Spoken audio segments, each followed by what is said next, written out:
جو عورت اپنے ساتھ لے کر آیا تھا اس کو کمرے میں لے کر چلا گیا اور ساری رات اللہ تعالیٰ کی نافرمانی کرتا رہا، اس کے ساتھ بدکاری کرتا رہا۔ جب میں صبح اٹھا مجھے بھوک لگی، میں نے اپنی بیوی کو آواز دی کہ مجھے کھانا دو، مگر اس نے میری آواز نہ سنی۔ بچہ مسلسل رو رہا تھا۔ مجھے اس بات پر اور زیادہ غصہ آیا۔ جب میں اس کے کمرے میں گیا وہ اسی حالت میں سجدے میں تھی اور بچہ مسلسل رو رہا تھا۔ میں نے اس عورت کو دوبارہ مارنا شروع کر دیا۔ جب میں نے اس کو زور سے ایک لات ماری وہ اسی سجدے کی حالت میں گر پڑی اور جب میں نے اس کو دیکھا وہ تو مر چکی تھی۔ وہ شاید رات کی ہی مر چکی تھی اور مجھے اس بات کی خبر نہیں ہوئی تھی۔ اب میرا یہ راز کسی پر کھل نہ جائے، میں نے ڈر کے مارے اس عورت کو ایک ویران جگہ پر لے گیا اور وہاں جا کر میں نے اس کو دفن کر دیا۔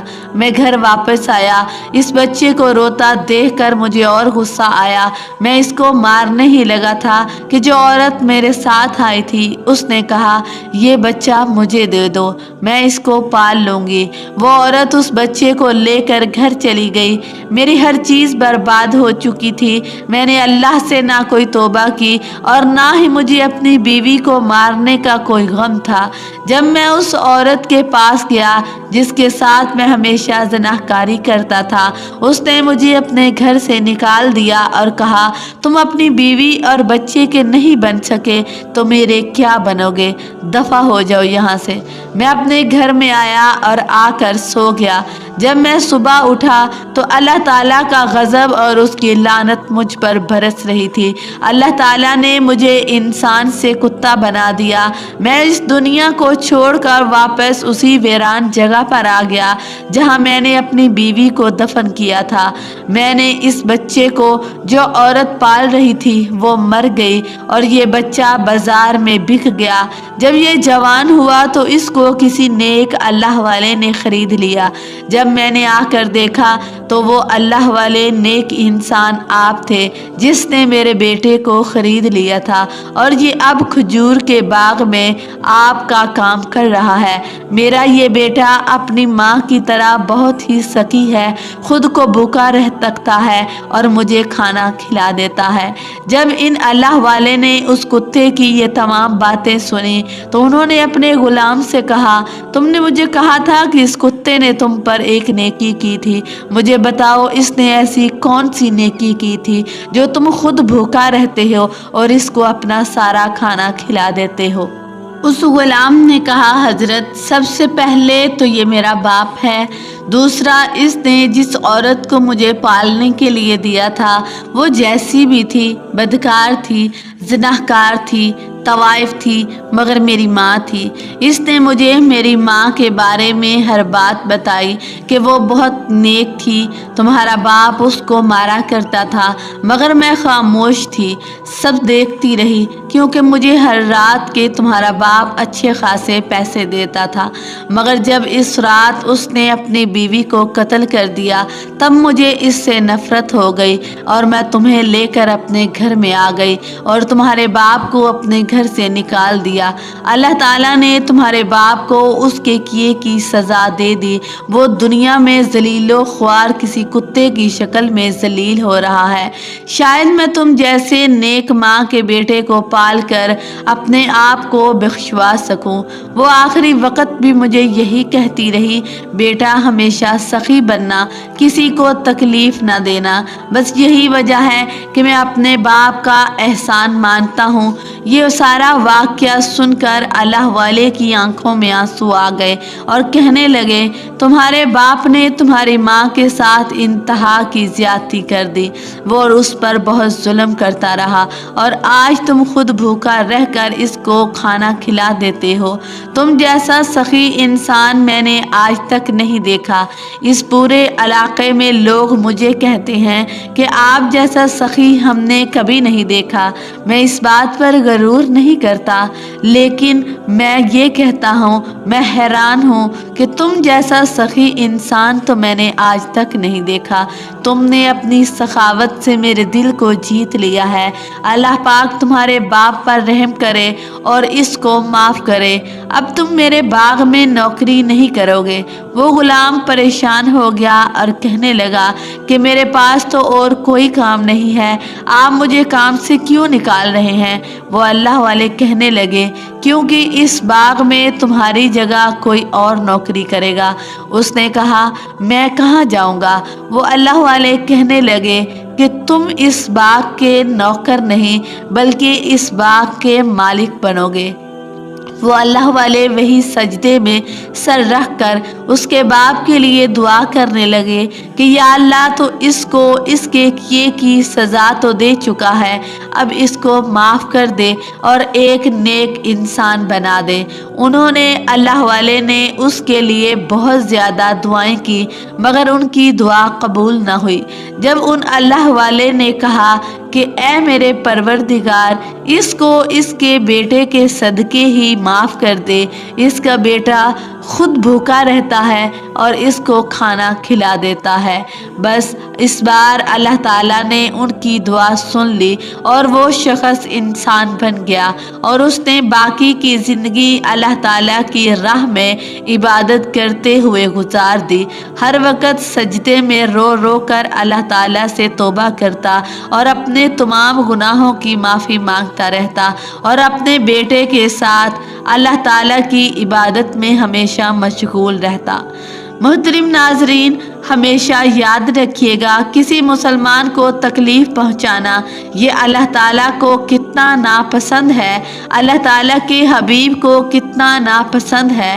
حضرت محمد صلی اللہ علیہ وآلہ وسلم فرماتے ہیں من آذا مسلمن، جس نے کسی مسلمان کو تکلیف پہنچائی، من آذانی، اس نے مجھے تکلیف پہنچائی، اور جس نے مجھے تکلیف پہنچائی اس نے اللہ تعالیٰ کو تکلیف پہنچائی۔ اللہ پاک سے دعا ہے اللہ پاک ہماری زبان اور ہاتھ سے کبھی کسی کو تکلیف نہ پہنچے، آمین۔